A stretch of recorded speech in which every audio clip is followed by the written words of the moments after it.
É um prazer estarmos juntos de novo. É mesmo, e há bocadinho tivemos uma experiência nesta sala que foi haver barulho. Havia mesmo barulho. É porque nós passamos jovens. Eu acho que custa sair da nossa rotina, não é? Já percebemos, custa sair da nossa rotina, mas depois estamos aqui e é tão bom. E há muito tempo que eu não vi algumas pessoas ao vivo. E muito obrigada por terem vindo a esta primeira das conferências de maio de 2022, regressarmos ao presencial. O Centro de Reflexão Cristã já fez algumas sessões já este ano, nesta sala, presencialmente, mas assim, com esta vontade, com esta alegria e com este projeto tão aprofundado como são as conferências de maio, tem mais de 40 anos, podemos dizer quase 50, mais de 40, isso vamos deixar para depois os historiadores também nos ajudarem a fazer esse balanço. E este ano, já no início de janeiro, esta atual direção propôs no seu programa de atividades que este ano as conferências de maio seriam inspiradas pela mensagem do Papa Francisco para o 55º Dia Mundial da Paz. E por isso, daí fomos buscar o título, Construir uma Paz Duradoura é Possível. Aliás, quem está aqui de há muitos anos sabe que o Centro de Reflexão Cristã acreditou e acredita sempre que é possível mudar as coisas e tornar o mundo melhor. E nesta primeira sessão vamos falar do diálogo entre gerações. Para esta sessão convidámos o Alexandre Brandos Neves, que é o jovem de serviço, mas além de ser o jovem de serviço, isso depois passa. Depois, daqui a uns anos já não é currículo, mas neste momento o Alexandre é estudante de Comunicação Social e Cultural na Universidade Católica, colabora também com o jornal Sete Margens, colabora escrevendo regularmente, mas também colabora nos bastidores. Co-organizou, fez parte da comissão que organizou a Jornada Solidária Nacional de Memória e Esperança em outubro do ano passado e teve, enfim, já umas primeiras experiências jornalísticas na redação da revista Visão no ano passado, num estágio que ele estava a fazer enquanto os outros estavam na praia. Eu disse que ele trazer a t-shirt porque eu tenho 20 anos e agora, mas não aconteceu. Convidámos também a Leonora Almeida, que é professora associada da Faculdade de Ciências Humanas da Universidade Católica, na área da Psicologia, e tem investigado e tem dado o seu contributo para questões relacionadas com a psicologia positiva, o bem-estar das organizações, questões muito, enfim, também da experiência da vida de trabalho das pessoas.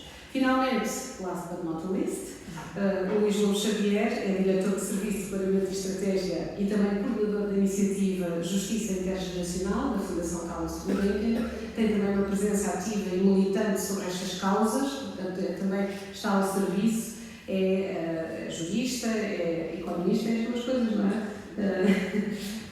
É um bocadinho tudo, de todas as maneiras, como os nossos vanguardistas. E agradeço depois esta apresentação assim um bocadinho seguida, mas também para eu depois poder calar, porque nós vamos seguir esta ordem alfabética das apresentações. Agradeço mais uma vez a presença de todos, a bola está lançada e passo ao Alexandre. Ok, pronto, está a funcionar. Boa tarde a todos. Primeiro, muito obrigado pelo convite e também obrigado pela vossa presença. Se calhar sou o mais novo da mesa, mas acho que não sou o único jovem aqui. Espero que não, e também espero que seja isso que eu consiga concluir depois desta minha intervenção. E aqui a Inês já fez aqui um spoiler do início da minha intervenção, porque eu trouxe a t-shirt, não a trouxe bem vestida, e eu fiz anos há umas semanas e os meus amigos decidiram dar uma t-shirt com algumas das minhas figuras, caras e fotografias, e na legenda fiz 20 anos e agora. E eu achei que era um mote perfeito para começar esta conversa sobre o diálogo intergeracional, porque a pergunta dá para todas as idades. Dá para nós, se calhar acabar o curso, ter bons amigos, ir a boas festas, sair de casa, ter um bom primeiro emprego, dá para os 30 anos, consolidar um emprego, ter filhos, casar, dá para os 40, esperar que os filhos não tenham filhos. Mudar de casa, continuar uma vida a dois, dá para os 50, ver os filhos casar, entrar na universidade, para os 60, vê-los conseguir ter o primeiro emprego, 70, 80, 90, o que vier.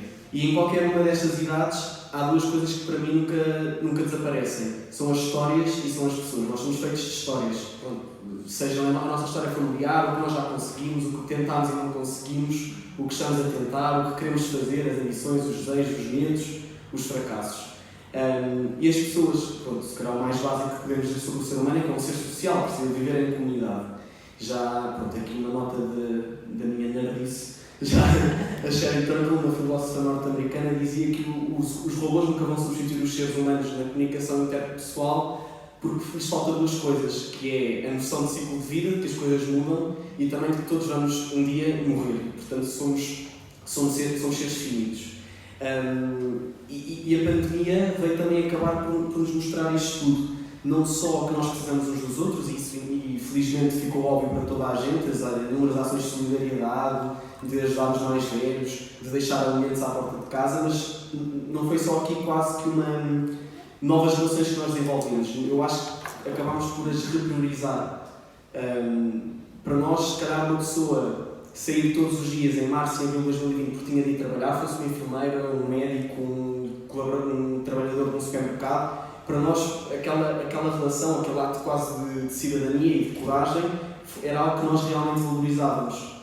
E ao mesmo tempo também percebemos que existem pessoas que são verdadeiramente frágeis, não só a nível de saúde, mas também a nível de isolamento, os idosos, muitos deles ficaram isolados, também a nível psicológico, e a saúde mental é agora uma das grandes consequências que nós temos da pandemia. E por último também nos vimos afogados em histórias, inúmeras reportagens de histórias de superação, de fiquei infectado, estive nos cuidados intensivos e agora como é que é o meu processo de recuperação. Outras coisas, se calhar, mais superficiais à primeira vista, influências no Instagram, no Facebook, a mostrar o meu dia-a-dia é este, independentemente da utilidade que isso tem, a verdade é que marca o nosso tempo, marca uma altura da nossa vida, de 2020 e 2021, com confinamentos, em que todos somos puxados para casa e que vamos recordar e avaliar isso agora nos próximos anos e perceber o verdadeiro impacto da pandemia e de uma mudança no nosso dia-a-dia a todos os níveis, marca o nosso tempo. Mas, nós não construímos uma casa com telhado, não chegamos aqui por obra e graça do Espírito Santo e há muita história mais que está para trás. Até no documento que nós temos aqui como base, a mensagem do Papa para o 55º Dia Mundial da Paz, houve uma frase que eu gostei muito e passo a citar: se soubermos as dificuldades de praticar este diálogo intergeracional, podemos estar bem enraizados no presente e daqui visitar o passado e o futuro. Visitar o passado para aprender da história e curar as feridas que às vezes nos condicionam, e visitar o futuro para alimentar o entusiasmo, fazer germinar os sonhos, suscitar profecias, fazer florescer as esperanças. Assim unidos poderemos aprender uns com os outros, sem as raízes como poderiam as árvores crescer e dar fruto. E portanto, esta relação, este fruto, esta árvore que é o diálogo intergeracional e que é eu conseguir perceber que é uma caminhada em que nós estamos todos na mesma estrada, simplesmente estamos em pontos diferentes, mas temos os mesmos direitos, se calhar temos as mesmas ambições, os mesmos desejos, há quase que uma força comum que nos faz alcançar um determinado objetivo. Eu acredito que muito que nos une são as histórias. É o conseguirmos perceber que há ali alguém que é mais do que um trabalho, que é mais que um dia, que é mais que uma aparência, que uma camisa, que seja o que for. A melhor forma que nós temos para contar histórias, e ainda hoje em dia, apesar de ser um bocadinho, se calhar, subvalorizado, ainda bem também começamos a ouvir falar disso, é a arte, não é? Hoje em dia falamos muito do 1% para o orçamento de Estado da arte e da cultura. A verdade é que, se calhar, quem gosta de ler já alguma vez se esbarrou com um conceito que é a estrutura do sentir, que basicamente a estrutura do sentir é uma categoria que muitos filósofos chegaram, concluíram que exprime a forma de ser de um tempo. E é muito mais do que este presidente ganhou as eleições no ano X, ou começou a pandemia no ano Y, rebentou uma guerra na Europa no ano Z. É a nossa forma de ser, é aquelas coisas que nós nem nos apercebemos que fazemos, que se calhar estamos aqui todos sentados. E chegámos, e eu dei um beijinho à Linda, passou bem ao José Leitão, estas coisas que nós nem conseguimos raciocinar e que não vamos refletir sobre elas. E por isso a melhor forma que nós temos para as conseguir compreender, para conseguir aprender sobre elas, para conseguir analisá-las criticamente, é através da arte. E é quando, obviamente, elas passam também, porque quando os tempos avançam. E, portanto, até na minha perspectiva, uma coisa muito importante que existe na arte hoje em dia, que até é um veículo de diálogo intergeracional, são os livros infantis. Não aqui a típica forma de diálogo intergeracional de avós e netos, mas até na escola as crianças, acho que cada vez mais há uma tentativa de as fazer dialogar entre elas a partir de um veículo, uma pessoa mais velha, e que as faz lá está compreender como também tem de dialogar com ela para conseguir perceber o que está a acontecer à sua volta. E, portanto, a arte, o diálogo intergeracional contam a nossa história da mesma forma que se calhar contam os monumentos, a bandeira, o hino nacional, e quer dizer, ninguém vai ignorar o hino, ninguém vai ignorar a bandeira, a Torre dos Clérigos ou a Sé de Lisboa, não. São coisas que fazem parte da nossa vida e que nós falamos sobre elas. Se há um jogo da seleção, vamos cantar o hino, não é? Se é o 10 de julho, vamos hastear a bandeira. E o diálogo intergeracional acaba por ser aqui a noção de que há algo muito mais importante que nos une, e não só as diferenças de nasci na década de 70 ou nasci em 2013 e já não vi o 11 de setembro. Mas obviamente que o diálogo intergeracional tem que ter uma data de desafios. E na minha perspectiva há aqui dois grandes desafios. O primeiro é o problema do estereótipo. Lá está. De olhar para as gerações mais velhas como muitas vezes não sendo capazes de se adaptar, pertencem a outro tempo, não perceberam que as coisas avançaram, e também o estereótipo em relação às gerações mais novas são jovens, não se importam ainda, ou pior ainda, são jovens, não querem nada connosco, são jovens, desprezam o contacto connosco. E depois o problema da autoridade e do reconhecimento, e aqui é um problema que tanto existe numa perspectiva macro como numa perspectiva micro. Provavelmente, já na universidade, nós muitas vezes sentimos que se calhar temos de fazer um trabalho com um colega mais velho.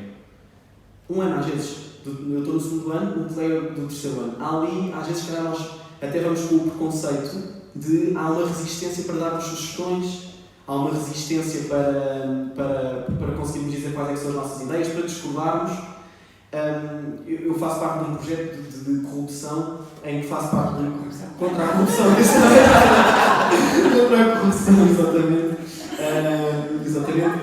Que se chama. Exato. Não, mas sem problema, que é a rede de escolas anticorrupção, depois podem explorar mais a fundo, mas basicamente tenta incentivar ao longo pelo país todo as escolas a desenvolverem projetos dentro da comunidade educativa contra a corrupção. Eu faço parte do júri e dar-vos este exemplo não para me vangloriar de nada disso, longe disso, mas mostrar como se naquela situação específica de pessoas que estão ali unidas para um propósito comum. Houve a vontade de um diálogo intergeracional porque se fez uma votação e eu acabei por ser eleito o presidente do júri quando sou mais novo. Quer água? Não, foi Foi da água. Desculpa. Sempre. E portanto, aqui é esta tendência quase um preconceito que nós não vão conhecer o nosso valor. Temos um papel mais superior aqui, ou de relevo aqui, e quase que não conseguimos com que sejamos reconhecidos. Eu acho que quando conseguimos ultrapassar estes dois problemas, conseguimos chegar à plenitude do diálogo intergeracional. E eu, para tentar aqui explicar o diálogo intergeracional, na minha perspectiva, de uma forma mais dinâmica, eu trouxe uma coisa. Tudo isto é sustentável, é biodegradável, reutilizável. Eu cheguei ao bar da minha faculdade e pedi uma Santos de pombinho, coisa mais simples à face da terra, ponto de forma, cortada em 2 triângulos, pronto, não sei se são iguais, porque a matemática também não é o meu forte, mas aparentemente iguais. Já estou aqui já comigo. Eu deixo tudo limpo, não se preocupe. E, na minha perspectiva, o primeiro tudo o facto de serem 2 triângulos. Logo, isso é o símbolo do equilíbrio, não é? Da harmonia, de conseguir perceber que o que nos une é um propósito comum e que temos de tentar ultrapassar os tais preconceitos e os tais obstáculos que nós temos na nossa mente, porque nós somos humanos e obviamente temos preconceitos. O problema não está propriamente em ter preconceitos, mas é não querer ultrapassá-los e reafirmá-los. E o equilíbrio lá está do diálogo intergeracional, em que nós, por um lado, temos aqui se quisermos referente às gerações mais novas, uma agilidade, uma adaptação quase instantânea, em que aparece qualquer coisa e se calhar passado 20 minutos já se domina. Discutem-se 2 ou 3 ideias, então esse botão serve para quê, ou como é que eu partilho isso, e tentar ligar a está com o telemóvel, está com o computador, consigo ligar ao carro ou não, 2 ou 3 minutos e já está, e queremos fazer tudo. E ok, então vamos arrancar, vamos, e há aqui quase que uma sede de alcançar o objetivo o mais rápido possível.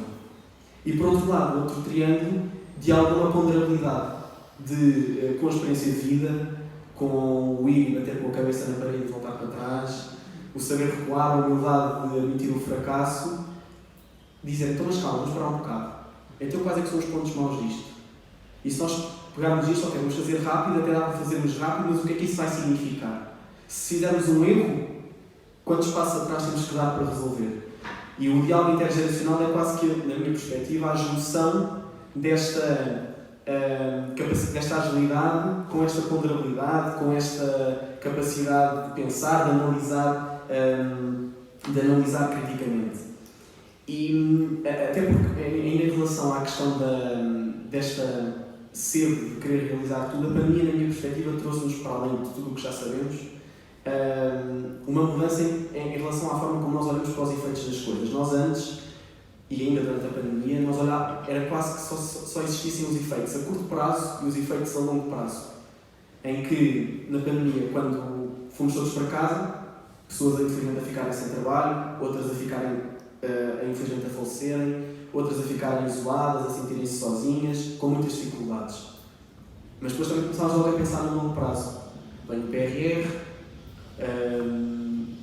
vamos investir na saúde, vamos investir na educação, vamos investir na administração pública, uma data de políticas e de estratégias para fazer revigorar o país. E quer dizer, esta noção já existe há muito tempo, até quando se nós pensarmos no 25 de Abril, eu acho que hoje nenhum de nós é capaz de dizer que a vontade do 25 de Abril era instaurar uma democracia forte e resiliente nos primeiros 5 ou 10 anos. Acho que todos temos a noção que seriam precisos 15 ou 20 ou mais até. Aliás, a democracia é um projeto, aqui dá para entrar por outras formas, mas é um projeto que tem que ser continuamente reforçado, principalmente quando nos afastamos temporalmente do dia, no nosso caso do dia, em que conseguimos alcançar. E o que eu noto agora com a pandemia é que nós fomos introduzidos quase a um novo conceito que é as consequências de médio prazo. Em que, de repente, 2021, verão, eu, por exemplo, uma faixa etária mais baixa, fui vacinado em agosto, de repente a vida está a voltar ao normal, as máscaras caem ali e aqui, já não temos aqui máscaras, voltamos à escola, voltamos a trabalhar, o teletrabalho deixa de ser uma constante no nosso dia-a-dia, as universidades passam a funcionar 100% no modo presencial, mas de repente cai-nos mais uma consequência em cima, que é o voltar à vida real. E isto, numa perspectiva de saúde mental, acho que a pessoa agora saberá explicar melhor que eu, mas eu sinto muito isso até dentro do meu grupo de amigos, mas também com os meus pais e com o meu irmão, que também já tem mais alguns anos que eu. É muito difícil lidar com a vontade de continuar a querer fazer tudo, a vontade de querer recuperar o tempo perdido de confinamentos numa pandemia que nos pôs a vida quase em stand-by durante 2 anos, e ainda a vontade de querer ter o mesmo tempo útil que se tinha quando podíamos passar o dia em casa. E se não fazemos as coisas às 3 da tarde, fazemos às 5. E se não nos apetece fazer às 5, fazemos às 9 da manhã do dia seguinte, porque a coisa que temos de fazer é ir passear um cão e pôr o lixo na rua. E esta vontade de fazer tudo acaba por quase nos asfixiar agora. Mais uma nota do facto de eu ser um marrão, mas o Georg Simmel no século XX já falava disto, da atitude do blasé, de tantos estímulos, tanta gente à nossa volta, tanta coisa a acontecer, tanta coisa como nos cruzamos, é os semáforos, é o barulho, é a poluição sonora, é as pessoas, que a certa altura nós deixamos de ser capazes de interpretar o que está a acontecer. Não é que nós não percebamos que está a acontecer, ou eu vou a conduzir, tirei agora a carta, e vou a conduzir e eu sei perfeitamente quando é que o semáforo passa do verde ao para o vermelho. Mas eu já não penso nisso, eu já não reflito, é um automatismo que se cria, ainda bem, porque senão ia fazer uma fogo dos diabos, mas é um automatismo na minha mente para avançar com o carro. E, quer dizer, esta vontade, esta pressa, este excesso de estímulos acontece também com as pessoas com os quais nós nos relacionamos. Quem é que, se calhar, no último mês, não passou por alguém na rua e ficou a pensar: eu conheço esta cara de algum lado. Agora, pior, quando vem falar connosco, nós sabemos que conhecemos a cara, o nome é uma miragem, saber o nome é um filme de ficção científica, ficamos ali a matutar e a pensar: esta pessoa, e até vamos falar, se calhar, com as pessoas mais próximas de nós, esta pessoa que nós vimos, que eu vi, olha, era assim, falou-me de X e Y, tu fazes ideia de quem possa ser. E portanto, é aqui uma pressa que faz parte do nosso dia-a-dia, que nós não conseguimos contornar e que é quase preciso introduzir um veículo, um motor de paciência, de calma. O Paulo Neruda, eu gosto muito de ler, mas o Paulo Neruda já dizia que só uma paciência que renascesse continuamente e incomensurável é que conseguia fazer com que o homem alcançasse o seu ideal, o melhor do ser humano. O diálogo intergeracional acaba quase por ser a vontade de termos alguém que fica estável na nossa vida, que nos obriga a abrandar, que nos obriga a passar da sexta para a terceira, se for preciso, e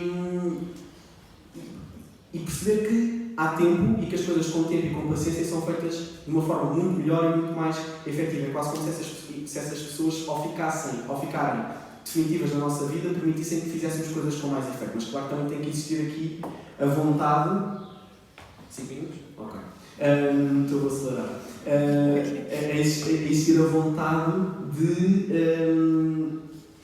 querer ter estas pessoas e não ficar presos num solipsismo de só a nossa geração é que importa, nós é que sabemos fazer as coisas. E há 2 temas, só que eu um bocadinho de água. Para os últimos 5 minutos, não sei gás. Não. Como eu. Há 2 temas que, na minha perspectiva, o diálogo intergeracional é muito importante. E até se calhar os acontecimentos dos últimos dias me fizeram ter esta reflexão. O primeiro é a política. A Hannah Arendt dizia que para a política basta que, para o espaço público e ter impacto no espaço público, basta que um grupo de pessoas se reúna com um propósito comum. E eu acho que nós aqui em Portugal vivemos um momento, eu não diria crítico, mas de alguma reflexão e de pararmos para perceber como é que é o futuro. Daqui a 2 anos, vamos fazer 50 anos do 25 de Abril, ainda bem, mas passaram 50 anos e há muita coisa que mudou. E uma das grandes reflexões que eu tenho, para além de, obviamente, da abstenção e de alguma força anímica e de falta de vontade, é a participação política dos jovens hoje é muito diferente da participação política, se calhar, há 20 anos atrás. Se calhar, enquanto há 20 anos atrás as pessoas interessadas em política estavam quase todas partidarizadas, hoje não. A nossa geração, os jovens, se calhar, acabam por ter muito mais adesão a determinados movimentos, o movimento Me Too, Black Lives Matter, a parada LGBT, seja o que for, uma data de movimentos onde eles realmente se revêem naquilo. E o voto é muito mais volátil, é quase como se o voto fosse uma forma de reforçar estas causas. Nós vamos ver que partidos e posição em relação a esses partidos e como é que essa posição evolui, aliás, em relação a temas muito específicos. E a segunda aspecto importante, na minha perspectiva, é a guerra. Nós não sabemos o que é a guerra na Europa, aqui provavelmente ninguém saberá, mas nós não sabemos o que é uma guerra constantemente na televisão, nós não assistimos à Guerra Fria, nós não sabemos o que é essa tensão, nós não vimos o 11 de setembro. A Primavera Árabe para nós era uma coisa muito remota, é uma data de medo, uma data de ansiedade, claro que existe, mas que também quase nos impele a tomar uma ação. E ao mesmo tempo, esta guerra, a guerra na Ucrânia, está a ser completamente. É uma guerra quase inovadora. Parece até que estamos aqui a fazer uma corrida económica da guerra, mas muito diferente do que aconteceu até agora. A professora Rita Figueiredo, também da Universidade Católica, publicou um artigo no Público há uns, se calhar, 1 mês, 2 meses, não sei, em que se desenvolvia um conceito que era I-War, ou seja, I-War, guerra, e em que basicamente falava de como esta guerra, os smartphones e a internet permitem uma adesão, um acompanhamento instantâneo à guerra. Mostram-nos o que está a acontecer, as imagens de terror, bombardeamento, etc. E nós também as recebemos por isso. Só que é tudo tão instantâneo, tudo tão rápido, mais uma vez, que a nossa capacidade crítica de gestão é puf. Houve até um caso de um unidoso que foi abarroado por um tanque que se disse que era das tropas russas, mas que depois, na verdade, foi um tanque ucraniano que perdeu o controle, ou seja, não queria desculpar qualquer tipo de ameaça contra o povo, e de luta e de atentado contra o povo, mas, obviamente, o facto de nós todos ficarmos tão irados com isso, como acabamos por não pensar tanto no que é que está a chegar até nós. E, portanto, há aqui a comunhão de saberes que acaba por ser muito importante. E, portanto, aqui para acabar, muito rapidamente, só dizer que a sustentabilidade é isto tudo, não é só o ambiente, é a política, é a cidadania, é a economia, é a justiça, são as relações internacionais, é a diplomacia, é o sustentável de sustentar, do latim, de apoiar. E é um conceito tão vago que existe no nosso diário de tantas formas que nós quase que precisamos de concretizar. Nós temos 17 ODS que fazem um total de 169 metas, eu fui contar. É uma coisa vastíssima. E, portanto, há aqui duas palavras que eu sugiro que tenhamos em mente. O desenvolver e o envolver aqui. Portanto, mais uma vez, o diálogo intergeracional, que há a agregar diferentes tipos de pessoas em que o resultado final é quase como se pensássemos, mas como bela ideia, mas como é que ninguém nunca pensou nisto? Como é que só agora é que nos lembramos disto? E depois ainda a palavra do económico. E a economia vem da administração, da casa, nas raízes da palavra, mas acaba por ser aqui um olhar para a administração da casa para um problema de uma forma conjunta através das vocações. E na Bíblia a vocação é vista como uma esperança. Na carta aos Efésios a vocação é a esperança única de cada alma, da mesma forma que só há um corpo e um espírito. E também um dos meus livros preferidos, só não vai acabar. É este da comunidade ecuménica que diz Seek and you will find, ou seja, procura e encontrarás, é uma das grandes máximas bíblicas. O que se diz é que a melhor forma de nós nos entregarmos, de cumprirmos, de nos alinharmos com o Espírito Santo, é nas coisas simples. É admitirmos que há pessoas diferentes de nós que estão na mesma estrada e que conseguem dar um contributo. E, portanto, é aqui a vocação é uma vocação que se renova para os outros, que temos de criar condições para que ela exista também, de saúde, de segurança social, de apoio, de solidariedade e mostrar que as pessoas não estão a ser deixadas a um canto, porque o que eu noto é que há quase uma perda de sentido da vocação à medida que o tempo avança, porque nós temos medo de envelhecer. Eu fiz 20 anos e quando eu dizia, meu Deus, já tenho carro, por mudanças, o cabelo estava a cair, tenho 20 anos, como é estranho passar dos 19 para os 20, ou seja, este medo quase que nós temos de envelhecer e isso nota-se até nos indicadores que nós usamos tanto para pensar no nosso país no futuro, a natalidade e o envelhecimento, obviamente que são importantes. Mas a forma como nós pensamos nele é de uma preocupação no futuro e não no presente, quando ainda podemos utilizar tudo isto. E, portanto, voltando ao início, terminando esse círculo, o e agora, desta pergunta, seja a minha, seja a vossa, eu acho que o e agora é continuar. É continuarmos todos juntos num diálogo em que sabemos perfeitamente que temos preconceitos, mas que estamos aqui para os superar e para perceber que somos, no fundo, a intenção, a base, a essência é a mesma. Obrigado.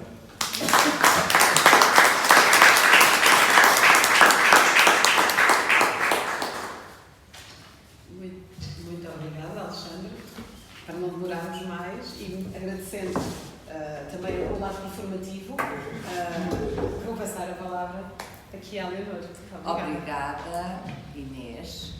Em primeiro lugar, queria agradecer o convite que me foi feito para estar aqui hoje, pela minha colega Inês, mas em nome do Centro de Reflexão, porque, de facto, eu dizia há pouco à Inês, pôs-me fora da minha rotina e isso foi muito bom, a ler outras coisas, a pensar noutras coisas e a estar com pessoas diferentes, de uma forma diferente. Tenho certeza que o microfone. Sim. A falar? Sim. O Alexandre, já agora, aproveito aqui o meu tempo para dar os parabéns.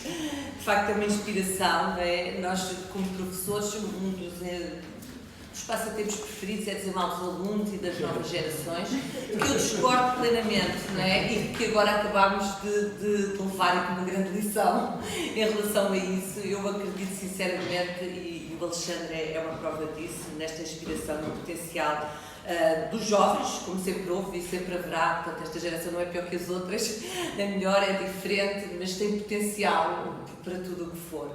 Isto é só uma parte. Bem, eu elegi aqui um pouco para falar de um tema que me é caro, não é? Que é na área da psicologia, que é a psicologia positiva. A psicologia positiva é uma área científica dentro da psicologia, que é relativamente recente como área científica reconhecida pela American Psychological Association. Foi reconhecida em 1987, portanto é bastante recente.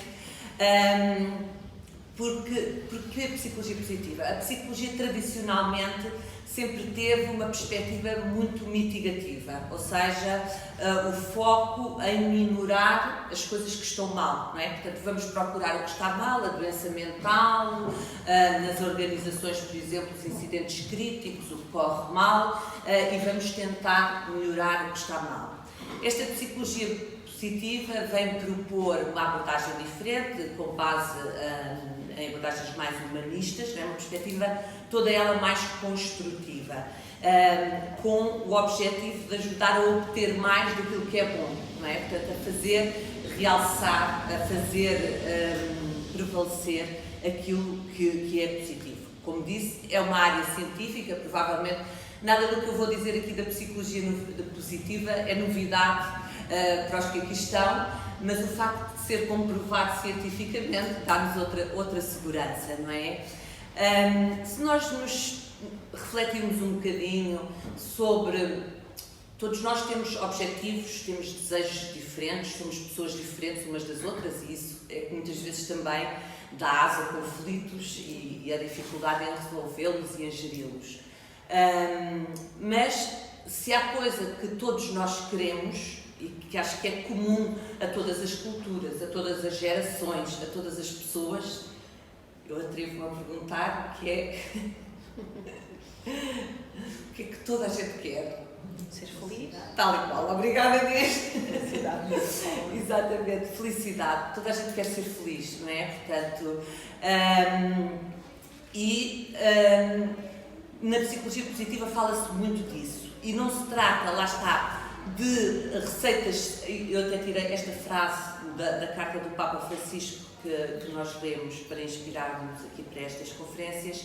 Não se trata de receitas simplistas nem vãos otimismos, nada disso, muito pelo contrário, não é? É um caminho longo, é um caminho que dura a vida inteira, como todas as coisas boas que valem a pena na vida, são coisas que demoram, não é? As coisas, ter filhos, construir uma família, fazer um percurso, são coisas que demoram, que exigem tempo, que exigem dedicação. Também exige intencionalidade, é preciso querer, é preciso pôr esforço nisso e haver uma intencionalidade permanente. E requer um trabalho árduo. Há um autor dentro desta área científica da psicologia positiva, que é considerado o pai da psicologia positiva, que se chama Seligman. Seligman fala-nos em 3 caminhos fundamentais para conseguirmos esta tão almejada felicidade. Pleasant life, não pronuncio mal, não é? Portanto, não sei como é que isto se traduz. Em português tem uma vida prazerosa, não gosto muito da palavra, mas pronto, agradável, com emoções positivas. A ideia é essa, não é? Com alegria, com emoções positivas. A ideia de que temos que ser muito circunspectos para sermos pessoas sérias e pessoas pessoas bem vistas, aqui é completamente arrasada, não é? Pronto. Nós podemos ser alegres, podemos ser felizes, podemos sorrir, podemos estar contentes e devemos, não é? Portanto, cultivar esta experiência subjetiva positiva, a importância de cultivar estas emoções positivas, porque é um cultivar, eu já vou falar sobre isso daqui a pouco, e esta vida prazerosa, cheia de emoções positivas, exige de nós todo um trabalho também sobre o passado, sobre o presente e sobre o futuro, não é? Portanto, reconciliarmos com o nosso passado, não é? Perdoarmos, agradecermos o que tivemos de bom, no presente desfrutarmos, apreciarmos o que estamos a viver aqui, agora, neste momento, e sobre o futuro, não é? Termos esperança, otimismo, claro que os níveis de otimismo variam muito de pessoa para pessoa, mas otimismo em relação ao futuro. Depois ele fala no segundo caminho, é uma vida, mais uma vez uma palavra difícil para mim, Compromisso. de compromisso, não uso, engajada, Comprometida. uma vida comprometida, uma vida comprometida. Esta vida comprometida nem sempre é fácil, não é? Porque há pouco... É a vida do CNC, não é? É a vida do Centro de Refeição Cristã. Nem sempre é fácil. Nem sempre é fácil, até porque, como falava há pouco o Alexandre, nós somos bombardeados com muita informação. Portanto, diariamente chegam aos nossos sentidos quantidades astronómicas e cada vez maiores de informação por todas as vias possíveis. E isto é impossível para o nosso cérebro processar toda a informação que chega até nós. Não é? Portanto, nós temos, em termos neurológicos, um mecanismo adaptativo que nos permite sobreviver e que nos permite funcionar, tendo estas quantidades enormes de informação a bombardear-nos, que é um sistema de processamento heurístico, ou periférico, digamos assim, que é um sistema de processamento rápido, uma via rápida, é um atalho cognitivo que o nosso cérebro utiliza e que despoleta automaticamente, é um mecanismo não consciente, portanto é automático, que permite que para aspectos que nós não estejamos tão motivados, que não sejam tão importantes, mas o cérebro faz a seleção ao seu critério, o arbítrio nem sempre é nosso, portanto ele leva-nos para lá, processa de uma forma rápida que às vezes é incorreta, não é? Deixando só para o processamento sistemático aquela informação que é verdadeiramente importante e significativa para nós. Portanto, nós andamos muitas vezes em piloto automático, neste automatismo, não é? E este automatismo leva-nos muitas vezes onde nos querem levar, não é? E os mídias aí têm um efeito, o algoritmo tem um efeito, não é? Porque nos leva no caminho que pretende levar, manipulando a informação. E acabamos muitas vezes, eu digo enquanto seres humanos, por cometer determinados atos, determinados comportamentos que nunca pensaríamos cometer. Porque se nos dissessem, por exemplo, no caso das guerras, não é? Se nos perguntassem, tu eras capaz de fazer aquilo? Eu não, eu sou uma pessoa séria, uma pessoa de bem, sou cristão, sou católico, nunca faria tal coisa. Quanto à arrogância, não é? Porque provavelmente nós, naquele contexto, naquelas condições, provavelmente faríamos exatamente isso. E a psicologia social tem numerosas experiências absolutamente aterradoras que mostram exatamente isso. Até onde é que pode ir a maldade do ser humano, digamos assim, não é? Portanto, até onde é que ela pode ir manipulada pelo contexto, como, não sei se já viram, há um filme muito conhecido que é The Milgram Experiment, foi uma experiência feita em psicologia social, não me vou alongar por aí, porque senão perco-me, mas que mostra exatamente isso, não é? Portanto, até onde é que pessoas que são pessoas comuns, não são psicopatas, não são pessoas que nós temos tendência logo a achar, são pessoas perturbadas, não é? Quem faz a guerra são pessoas perturbadas. Sim, um ou outro são perturbados, mas a grande maioria não são perturbados. São pessoas como nós, têm família, têm filhos, têm uma vida normal e que naquele contexto se tornam diferentes. Até onde é que pessoas normais podem ir mediante a influência de um contexto e de uma figura de autoridade, que são os líderes muitas vezes, não é? Depois, o terceiro caminho de que Seligman nos fala é encontrarmos um sentido para a vida, não é? Uma vida com sentido e um sentido para a vida.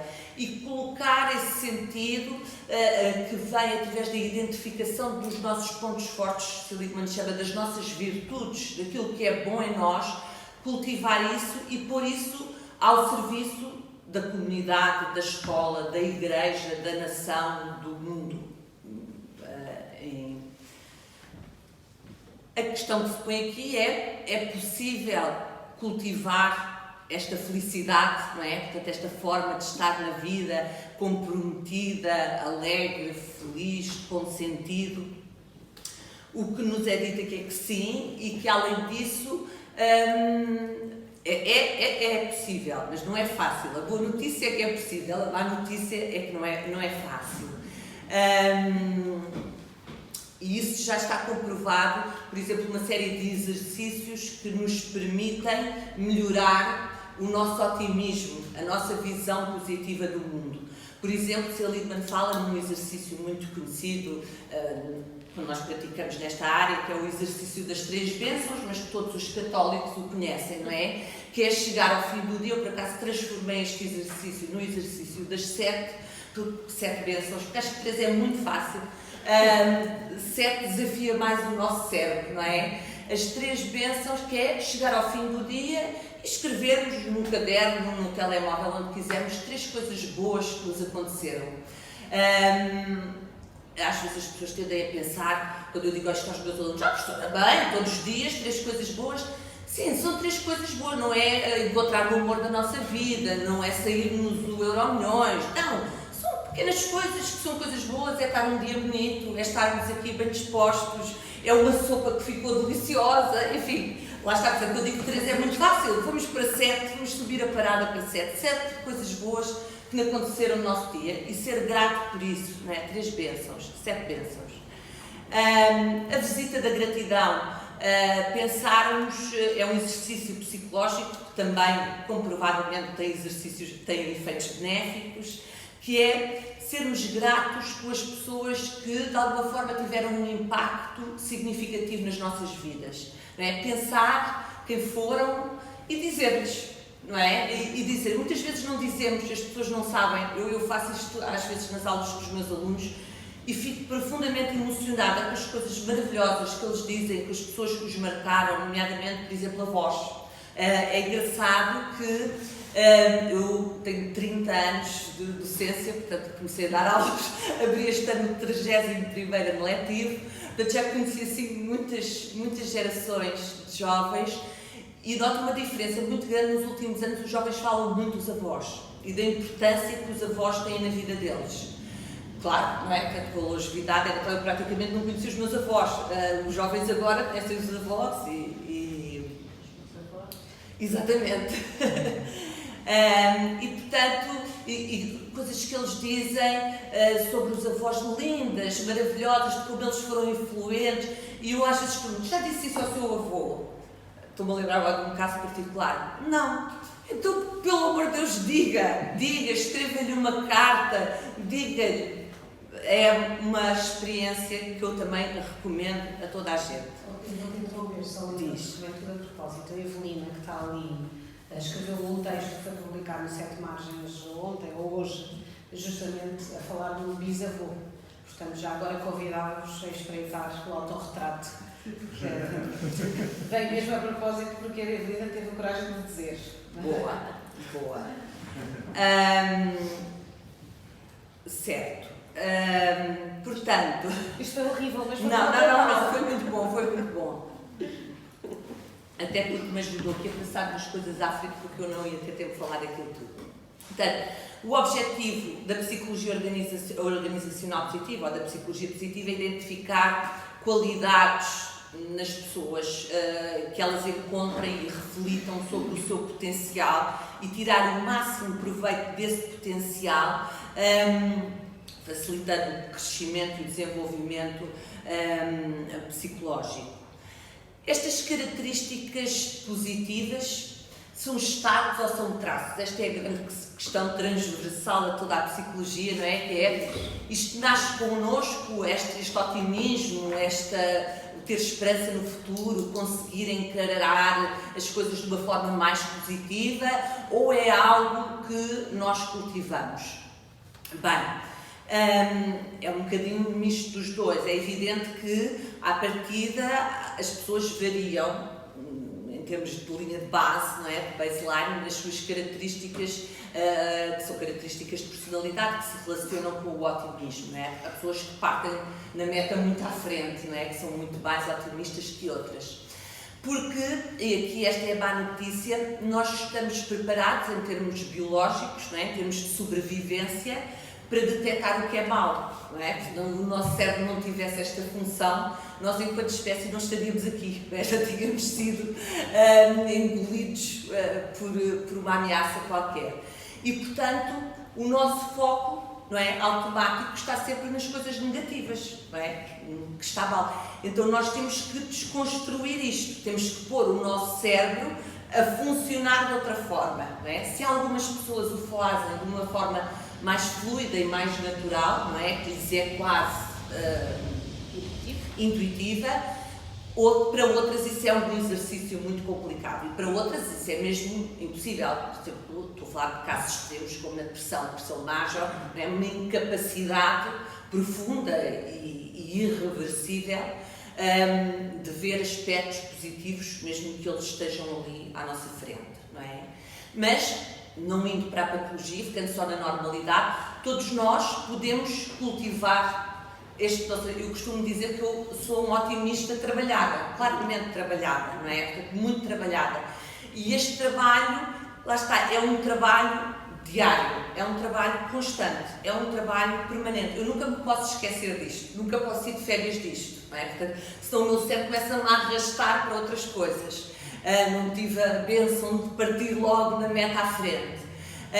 E portanto este awareness, este dar-se conta, o tomar consciência, não é? A tomada de consciência do que é que eu estou a fazer, o que é que eu estou a ver, e não irmos a correr na confusão, no piloto automático atrás dos outros, é absolutamente fundamental para trabalhar estas características e para nos desenvolvermos. Pronto, portanto, resumindo um pouco, os conceitos mais estudados dentro desta abordagem positiva como sendo extremamente benéficos, quer em termos organizacionais, quer em termos relacionais, para nos relacionarmos uns com os outros, são, cito alguns, por exemplo, a autoconfiança. Confiança em nós próprios e nas nossas capacidades. Uma confiança que é um autoconceito positivo, mas realista, não é? Portanto, não é os autoconceitos irrealistas ou desejáveis daquilo que eu gostaria de ser, mas não sou, e que são fictícios. É algo que é realista, mas que é positivo, portanto, baseado nas nossas forças, nas nossas virtudes. E, de facto, se nós pensarmos um bocadinho nas pessoas que conhecemos, nos conflitos que existem, eu trabalho muito nos conflitos que existem nas organizações, as pessoas que mais geram conflitos e que muitas vezes são muito conflituosas são normalmente pessoas com uma autoconfiança muito frágil, não é? Portanto, e de uma forma muito defensiva, tomam uma série de medidas que criam um clima belicoso, não é? Que é o oposto daquilo que nós queremos. Também a esperança, o otimismo, o tal bem-estar subjetivo, o bem-estar, aquilo que é uma grande confusão em termos de terminologia de bem-estar e felicidade, é diferente. O bem-estar, em psicologia nós usamos mais a palavra bem-estar, embora também a felicidade com uma definição mais operacional também exista, mas o bem-estar é sempre subjetivo, não é? Portanto, nós podemos encontrar pessoas com vidas complicadíssimas e que têm elevados níveis de bem-estar e outras que parece que têm tudo facilitado e revelam sempre mal-estar, não é? Portanto, isso aconteceu durante a pandemia, acontece em situações de crise, onde há pessoas que mesmo nessas situações conseguem ver os aspectos positivos e manter níveis elevados de bem-estar, enquanto que outras encontram nisso um pretexto para alimentar o seu pessimismo e o seu mal-estar. E claro, um outro conceito que é extremamente importante, que é o conceito de inteligência emocional, muito maltratado, muitas vezes de uma forma extremamente comercial, demasiado comercial e não científica, mas a inteligência emocional é de facto uma macrocompetência absolutamente fundamental para o bom relacionamento intergeracional e interpessoal, não é? Porque nós, agora vou falar um pouco do que eu acho que é importante também neste trabalho intergeracional, não posso deixar de falar aqui da importância da família, não é? A família é um bocadinho um palcozinho onde se trabalha tudo o que há na sociedade, não é? Os conflitos, nós quisermos pensar alguém quem é que tu odeias? Não odeio ninguém, eu sou uma pessoa boa. Não, mas diz lá, não tenho assim uma pessoa, tem se alguém da tua família. E nós encontramos.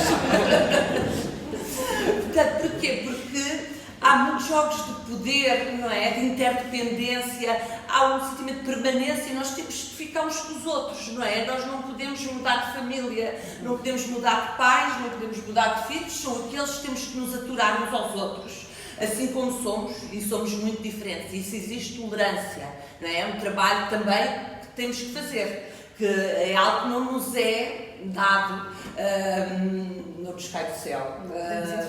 Não podemos ir de férias dele, temos que estar sempre a trabalhar. Às vezes há alturas de desânimo, pois há, nós estamos sempre mas por que raio que eu me fui casar com esta pessoa? Há momentos de exasperação, mas é preciso superar esses momentos, não é? Portanto, e esta resiliência, esta capacidade de continuar, apesar de momentos difíceis e de exasperações, pode ser construída a um nível mais macro, não é? A um nível societal, eu acredito nisso, não é? Para isso é preciso educar pela positiva. Felizmente já há em muitas escolas, começar com os mais novos, não é? Portanto, na pré-primária, na creche, pelo trabalho da identificação das emoções, não é? Perceber os estados emocionais é o primeiro passo para desenvolver a inteligência emocional e todas estas competências, darmos conta, tomarmos consciência das nossas emoções, das positivas, das negativas, porque é que elas acontecem, porque é que eu reajo assim em determinadas situações, as situações em que nós reagimos, por exemplo, exageradamente a algo, não é? São situações extraordinárias para nós avançarmos este trabalho de reflexão, não é? Por exemplo, nós às vezes, toda a gente já deve ter visto uma cena destas, não é? Sei lá, alguém que no supermercado, ou no metro, ou porque alguém se encostou, ou alguém pisou, faz uma cena descomunal, insulta, grita, berra com o outro. Porque, ok, foi aborrecido, foi uma situação que se calhar não foi boa, passei à frente na fila, ou alguém passou à frente na fila, de facto não é agradável, é uma situação de frustração, mas ok, daí a gritar, a ficar indescível, vai um grande passo, é uma reação demasiado exagerada. Porquê que eu tenho aquela reação tão exagerada àquilo? É porque é que aquilo desencadeia as minhas emoções de uma forma tão intensa. E eu penso que este trabalho é fundamental e atualmente cada vez mais, não é? Porque, voltando aqui um bocadinho à comunicação e aos novos mídias, que potenciam também muito o despoltar de estados emocionais mais intensos, não é? Com imagens que nós vemos muito poderosas. Há pouco o Alexandre dizia que nós não assistimos a imagens de outras guerras ao vivo, não é? Agora assistimos a imagens inclusivamente não tratadas, não trabalhadas, não é? Imagens mesmo cruas. Isto despoleta estados emocionais muito intensos, negativos, mas também pode ser positivos. Mas no caso dos negativos, isto pode ser extremamente prejudicial, não é? Porque vai prejudicar a nossa autorregulação das emoções, não é? Portanto, o controle das emoções, que é fundamental, lá está, para a tal tolerância, para a tal fluidez nas relações e harmonia. Não sei. Sim, 5 minutos. Não, eu posso terminar aqui em que harmonia entre gerações. Portanto, temos que nos responsabilizar e autonomizar para o fazer, não estar sempre à espera que alguém vá fazer por nós, não é? Porque isto é um trabalho que ninguém pode fazer por nós, e se nós não quisermos fazer, também ninguém pode fazer por nós. De forma que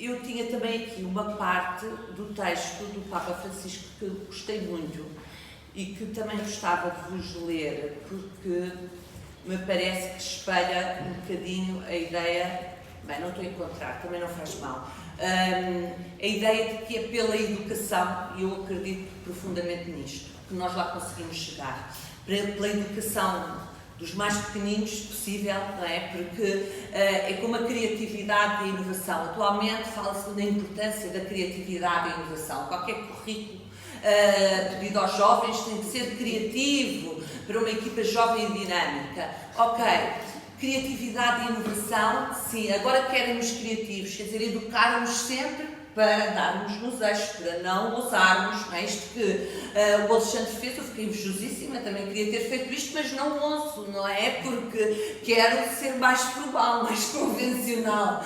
É preciso educar nesse sentido, como é preciso educar para o reconhecimento das emoções e este trabalho com as emoções. As novas gerações podem começar desde base, as não tão novas podem iniciar também este caminho, que se pode iniciar em qualquer altura. Agradeço a vossa disponibilidade para me ouvir e termino assim a minha intervenção.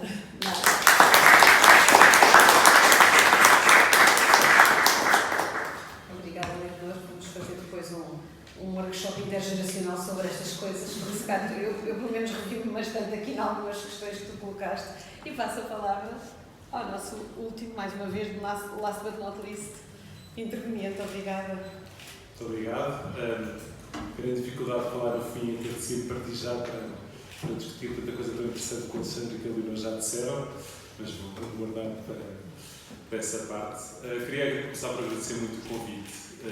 Gosto muito do mote deste ciclo de conferências, de construir uma paz duradoura, porque eu acredito profundamente que quer que a justiça intergeracional, quer que o diálogo intergeracional, acredito profundamente que são essenciais para esta construção de uma paz duradoura. Vou tentar explicar porque é que acredito nisto, baseado no trabalho que temos feito na Fundação Gulbenkian sobre este tema. Basicamente, começámos uma iniciativa que pretendia trazer estas preocupações com as gerações futuras e com a justiça intergeracional, de alguma forma construir um futuro que seja justo para todos, para os mais velhos, para os mais novos e para os que ainda não nasceram, trazer isto para o debate público, que está um pouco ausente, está ausente do debate político e portanto, criámos uma iniciativa com esse objetivo. E antes de mais, definir o que é a justiça intergeracional e o que é que não é. Porque acho que muitas vezes olhamos para estes temas, olhamos muito para um conflito entre as gerações, para clivagens entre gerações, cada geração a tentar procurar o melhor para si própria. E a justiça intergeracional é o oposto. A justiça intergeracional é uma espécie de um contrato social, é um compromisso entre várias gerações, de forma a conseguir uma distribuição justa de recursos para todos. O que é difícil, porque somos diferentes gerações, vivemos em diferentes momentos do tempo, temos a consciência de que as decisões que tomamos hoje vão afetar o que vamos deixar aos nossos filhos e aos nossos netos, mas nem sempre somos totalmente consequentes com essa consciência. É um tema que tem cada vez mais vindo a ganhar importância. Toda esta situação de crises, a pandemia, as alterações climáticas, enfim, tem trazido aqui uma série de temas e este tema é cada vez mais importante. Nós começamos a sentir, como sociedade, que aquela velha promessa de irmos deixar aos nossos filhos um mundo melhor do que recebemos dos nossos avós é capaz de vir a ser quebrada. Isso vai criar pode criar uma grande tensão até no mundo que estamos habituados a viver, a democracia que estamos habituados a viver. O não existir isto potencia o crescimento de uma série de coisas que não gostamos e de alguma forma esta cola que existe, esta confiança que existe entre gerações e que é essencial para o nosso estado social, para a maneira como vivemos, pode começar a aproximar mais um pouco. Está melhor assim? Subir assim um pouco mais. Dizia eu que esta cola que nos junta como gerações e que é essencial para tanto do modo de vida que temos hoje, está a começar a ser quebrada. E dou alguns exemplos baseados em alguma investigação que fizemos. Por exemplo, a nível de contas públicas, como sabemos, os benefícios, os impostos que nós pagamos e os benefícios que o Estado recebemos vão variando ao longo da nossa vida. Tipicamente, na idade ativa, as pessoas pagam mais impostos do que aquilo que recebem em benefícios do Estado, como pensa em benefícios, pensa em educação, saúde, pensões por aí fora. Na juventude e na reforma, é ao contrário, recebe-se mais do Estado do que se paga em impostos. Ora, como sabemos, a estrutura etária da nossa população está a mudar a uma velocidade muito grande, fruto de baixas taxas de natalidade, fruto do aumento da esperança média de vida e, portanto, o que se espera para o futuro é, de facto, uma alteração profunda da nossa dinâmica demográfica. O que é que isto acontece? Vamos ter menos pessoas em idade ativa a pagar impostos e vamos ter mais pessoas mais velhas a receber benefícios. E, portanto, toda a forma como foi construído o sistema deixa de funcionar. E das duas, uma. Ou passaremos a ter as nossas contas públicas insustentáveis, não é? Com um déficit insustentável, porque de facto não são pagos impostos suficientes para fazer face aos benefícios, ou então vamos ter que deixar as gerações futuras sobrecarregadas de impostos se quiserem ter os mesmos benefícios, ou começar já ou mais tarde a cortar benefícios a algumas gerações. Isto é um problema grande, porque de facto isto ameaça a nossa confiança. Todo o nosso sistema de pensões é baseado numa confiança. Eu estou a trabalhar, estou a descontar que para um bolo que é dado hoje a quem já trabalhou e bem está, portanto, a receber a sua reforma, mas baseado na confiança de que amanhã outro o fará por mim. Se esta confiança abala, nós temos um problema grave e, como sabemos, no mundo em que vivemos, que até o próprio trabalho começa a ter mobilidade, isto pode nos trazer um problema grande. Outra área onde também sentimos isto, a área do mercado de trabalho. Analisando as várias gerações, nós vemos que a geração nascida nos anos 90, 2/3 desta geração está com contratos a prazo. Isto é o triplo do que acontece nas gerações anteriores aos anos 80. E, portanto, o que é que isto quer dizer? Quer dizer que temos contratos a prazo, e evidentemente são importantes e necessários para a economia, mas estão distribuídos de uma forma muito desigual nas várias gerações. Nós podíamos pensar, isto é uma fase transitória, um pouco mais tarde, depois estes contratos convertem-se em contratos permanentes e fica tudo bem. Infelizmente, o que os dados hoje em dia nos mostram não é isso. Apenas 15%, atualmente, nos dias de hoje, apenas 15% dos contratos a prazo se transformam em contratos permanentes. Portanto, depois existem os outros 85% que vão andar a saltar de contratos a prazo em contratos a prazo. Para além disto, antigamente o prémio salarial da educação era muito maior. Ou seja, uma pessoa tinha uma garantia que se investisse na sua própria qualificação, de facto, isso iria repercutir em salários maiores. Hoje em dia, o prémio salarial da educação desceu para metade do que era anteriormente. Portanto, nós acabamos por ter gerações mais recentes muito escolarizadas, mas depois isso não se traduz em maiores salários.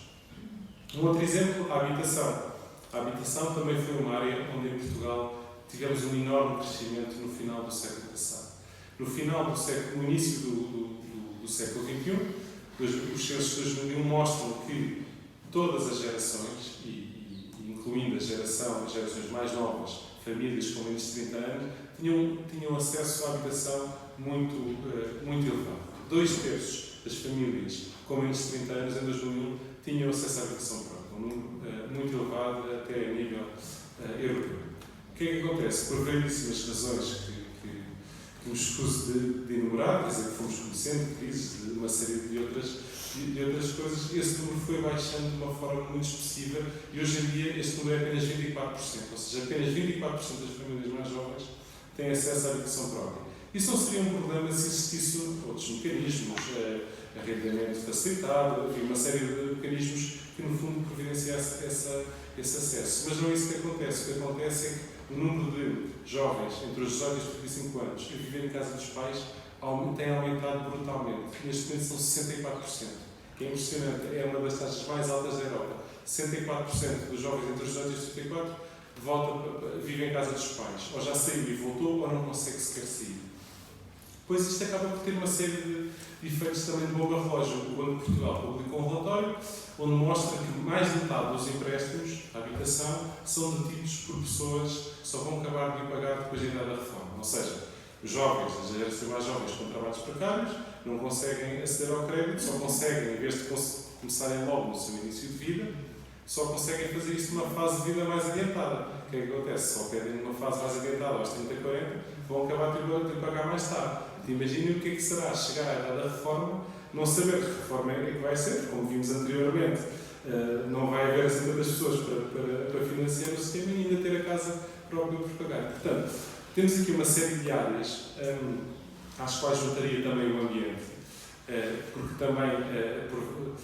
também foi uma área que analisámos e que vimos, de facto, que o ambiente, infelizmente, é uma área onde todas as gerações mais novas, mais velhas, todas estão a viver acima dos limites planetários. Ou seja, nós todos os anos vivemos, gastamos mais recursos e emitimos mais e todas essas coisas do que o nosso planeta tem capacidade para regenerar. Só que isto acaba por ir deixando um encargo para as gerações que ainda nem nasceram. Por exemplo, no caso das emissões, o famoso Acordo de Paris, as alterações climáticas, nós temos, é quase como se fosse um balão que nós temos para emitir.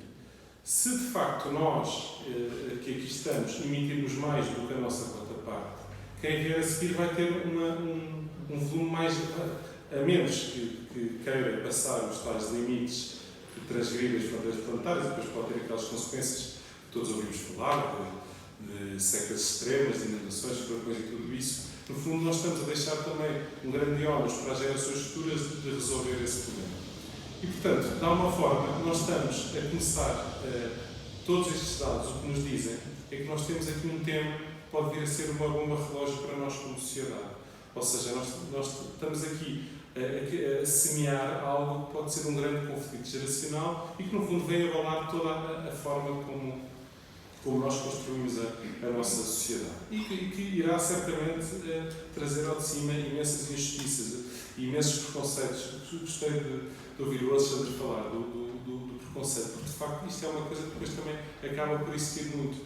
Nós quando fizemos este trabalho, uma das partes, fizemos focos grupos com jovens de todo o país, para saber o que é que pensavam, reunimos numa sala, discutimos estes temas e fizemos isto com uma particularidade. Reunimos os jovens, fizemos um foco de grupo, ouvimos as suas preocupações e depois mandámos-los falar com os seus pais, com os seus avós, com pessoas mais velhas da sua família e aí a importância da família também que a Leonor falou. E é muito engraçado ver a diferença, porque no início a principal frase dos jovens é que isto é uma vergonha, deram cabo do nosso ambiente, os nossos pais, os nossos avós deram cabo disto. E estragaram isto e não tinham cuidado nenhum. E quando foram falar com os seus pais e com os seus avós, com os seus tios e com uma série de pessoas mais velhas, perceberam que, de facto, havia uma série de práticas nessa altura muito sustentáveis. O saco de pão que se levava onde vinha o pão, a garrafa de leite reutilizável, as roupas que passavam de filho para filho e que eram recomendadas até mais não poder. Não havia esta utilização de carro próprio como hoje é completamente generalizado. Havia também muito menos informação, quer dizer, hoje com a informação que existe é fácil. Agora não se pode exigir a alguém que não tivesse informação para tomar as mesmas decisões. E, portanto, também este diálogo intergeracional que foi feito de pais para filhos também ajudou uma situação também de privagem. Nós podemos imaginar, quer dizer, estes jovens que nós entrevistávamos, que eram mais de 100, eram como termos 100 pequenas gretas de Thunberg ali, agitadas contra os seus pais e avós. E depois, quando falaram com eles, perceberam que, de facto, têm muito a aprender com eles. Porque, de facto, vivia-se num mundo com muito menos recursos, dava-se muito mais valor ao que se tinha e, portanto, este diálogo também nos permitiu ter outro tipo de lente.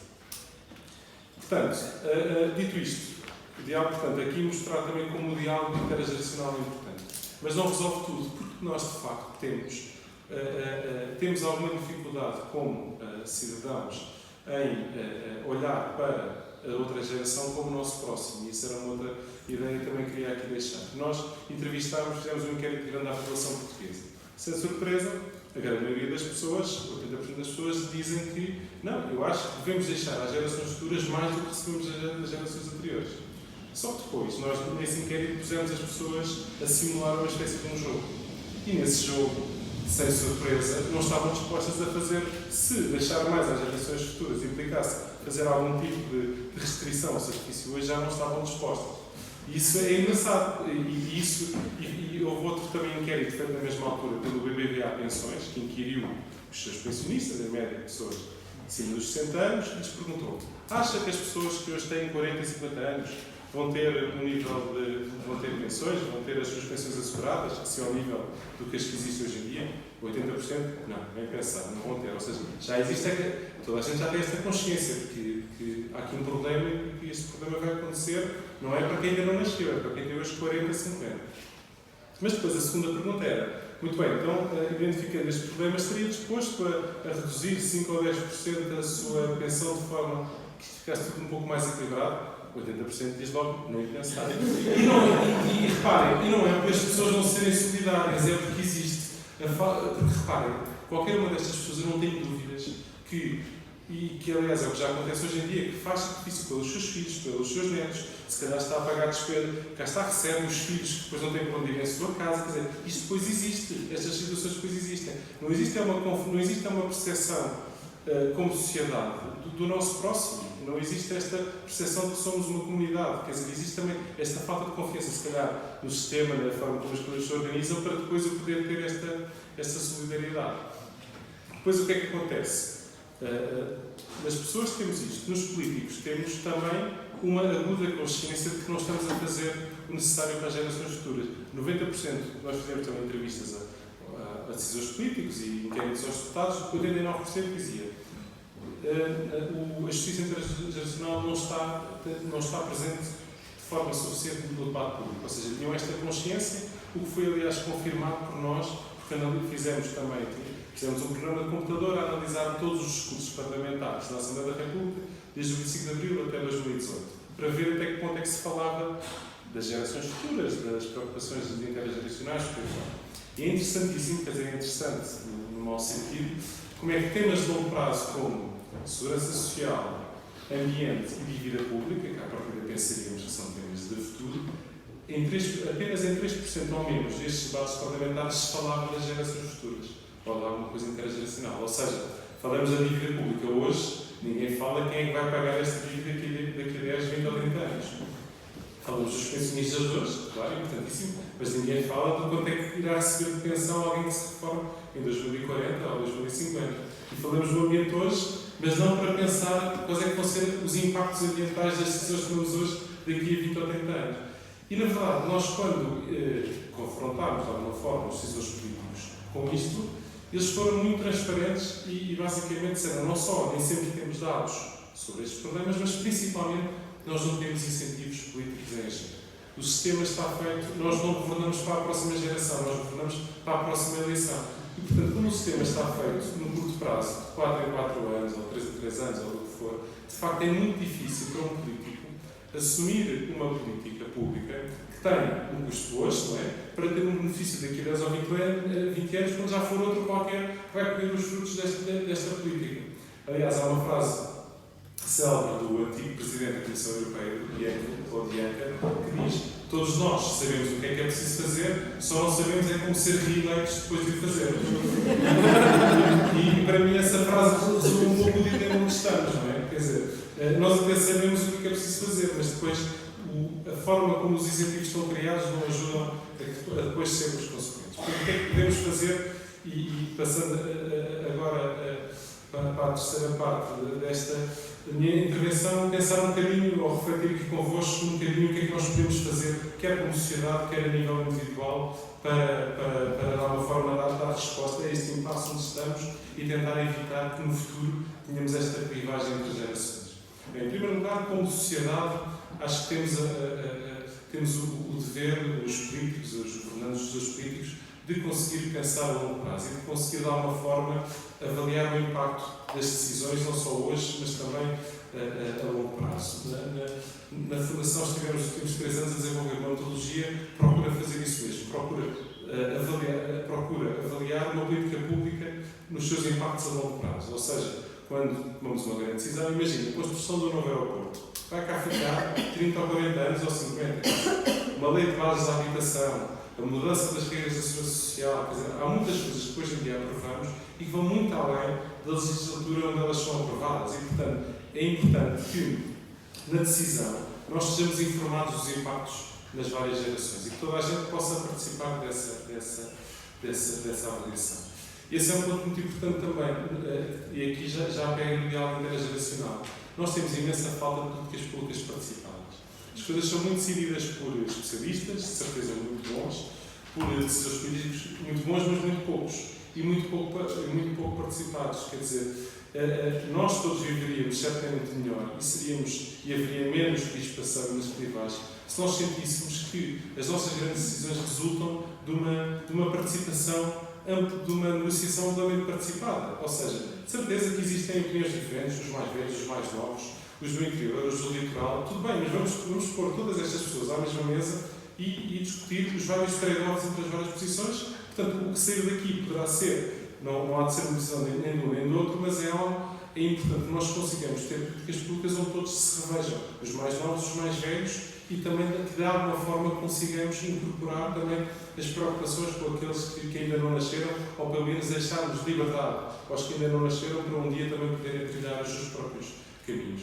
Portanto, é também um projeto que nós também vamos tentar promover na Fundação, que é, no fundo, a realização de um diálogo nacional, no fundo, um processo participativo que permita construir uma visão para Portugal para 2050. Nós já temos, e bem, uma série de estudos académicos e até estes que se serviram de base para o PRR, mas são feitos por especialistas, por decisores políticos. Precisamos também ter algo em que as pessoas possam também participar e rever-se, no fundo, formar objetivos coletivos desejados. E isso também permite, este diálogo intergeracional também permitirá, de alguma forma, voltar a criar uma cola entre as várias gerações que permita que depois os desafios difíceis que vamos enfrentar, e todos os dias, quando menos esperamos, aparece uma pandemia, depois quando achamos que a sair da pandemia aparece uma guerra, e quer dizer, e se nós não temos como sociedade esta resiliência e este compromisso entre as gerações, é muito mais difícil de nós de alguma forma enfrentarmos os desafios.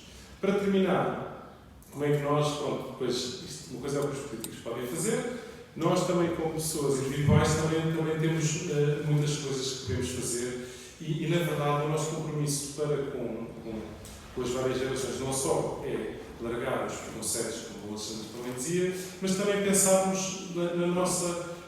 olharmos para as nossas decisões e para tudo o que fazemos e termos mais presente o impacto que isto vai ter nas várias gerações. Seja decisões do que é que consumimos, seja do que produzimos, seja da forma como cuidamos daquilo que está à nossa disposição. Se calhar, para dar aqui um pequeno exemplo disto, eu usava aqui uma metáfora que muitas vezes é utilizada na teoria da decisão, que é a metáfora do bolo, e até eu não tinha combinado com o Alexandre, mas até vou pedir a autorização para usar. Aqui a Santos, que eu trouxe, não tínhamos combinado, mas dava de jeito. A metáfora do bolo é muito simples. Imaginem uma família, podia ser a minha, uma família com 3 filhos, também tenho 3 filhos, e a mulher e eu deixámos para os nossos filhos, para o lanche, um bolo, para eles comerem, para eles repartirem. Vem o nosso filho mais velho e tira metade do bolo. Alexandre, se não te importas de fazer o mais velho, e tirou metade do bolo, pronto. E depois chega o meu filho do meio, o Manel, e chega e já só vê metade do bolo. Ele tem 4 hipóteses, que para mim resumem aqui as nossas alternativas nestas decisões a longo prazo. Quais é que são as 4 hipóteses? Ele pensa, o meu mais velho tirou metade do bolo, também vou tirar a outra metade. Quer dizer, não sou menos do que ele. E portanto, tirar metade do bolo, já tem a irmã mais nova, nada, não é? Não fica sem bolo. Também, isto é a primeira hipótese. A segunda hipótese é, bem, eu tenho direito a 1/3, é um bolo para 3, nós somos 3, tira 1/3 e deixa para a irmã mais nova 1/6. Pronto, do bolo. Isto é a segunda hipótese. A terceira hipótese, ela pensa, bem, já só há metade, vou dividir isto em meias, metade para mim, metade para a minha irmã mais nova. Terceira hipótese. A quarta hipótese é, bem, a minha irmã mais nova tem direito a 1/3, ela não tem para nenhuma disto, ainda nem aqui apareceu, vou deixar o seu terço, vou só tirar 1/6. Pronto, é a quarta hipótese. Portanto, isto, e no fundo, estas 4 hipóteses resumem, enfim, de uma forma um bocadinho simplista, claro, as nossas opções quando tomamos as nossas decisões e quando temos que pensar nisto com gerações com quem vem a seguir. Não é? E o que conclusões é que eu tiro disto? Não há uma resposta. Também tem direito, porque é um terço, e nem penso no que é que vem a seguir. E nas 2 últimas, eu de facto tenho de dar uma forma, já consigo abrir os meus horizontes e já não estou tão preso ao meu individualismo. E portanto, o que é que seria uma decisão certa? Que não há, claro. Seria, no fundo, eu pensar o que é que de facto eu preciso, numa perspectiva cristã, se calhar pegar no princípio e fundamento, no fundo, o que é o tanto do Santo Inácio, o que é o tanto quanto que me ajuda ao fim para o qual eu fui criado. Ou seja, no fundo, olharmos para as nossas decisões e pensarmos que quer dizer, eu não sei o que é que as gerações futuras precisam. Seria um exercício de pouca humildade achar que sei o que é que eles precisam e, portanto, não sei o que é que lhes devo deixar, não faço ideia. Mas o que eu sei é que todos os dias sou confrontado com uma série de decisões, daquilo que eu decido comprar ou não comprar, ou usar em segunda mão, ou mesmo não usar, daquilo que eu decido a gastar ou não gastar, daquilo que eu decido proteger ou não proteger a natureza, E pronto, as decisões que posso tomar têm a ver com isto, têm a ver com o que é que isto me ajuda ao fim para o qual eu fui criado. Se isto me ajudar, ótimo. E Deus certamente proverá as gerações futuras. Se não, pronto, tenho aqui uma excelente oportunidade de não fazer, de não gastar, de não comprar e, portanto, de certeza que estou aqui a promover também esta ligação às gerações futuras. Portanto, para terminar, espero não ter passado o meu tempo, acho que de facto que este tema do diálogo intergeracional e destas preocupações com as gerações futuras são absolutamente cruciais para nós, de alguma forma, construir. É quase preventivo. Ou seja, nós vivemos sob a ameaça de perdermos de facto esta ligação, este compromisso entre as gerações e de facto acho que estamos num momento de atuar preventivamente para construir e mantermos esta paz duradoura. Obrigado.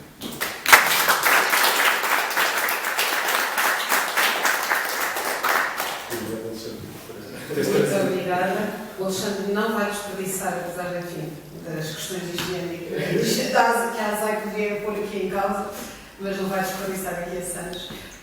Eu também estava com o telemóvel no diálogo intergeracional, peço desculpa. De vez em quando acontecem coisas em casa.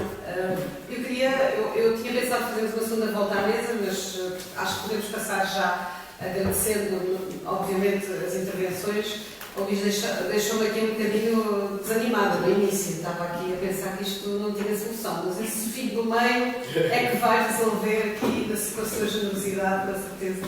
E passava, enfim, a palavra aos presentes. Se tem alguma questão, algo que quisessem ver mais comentado.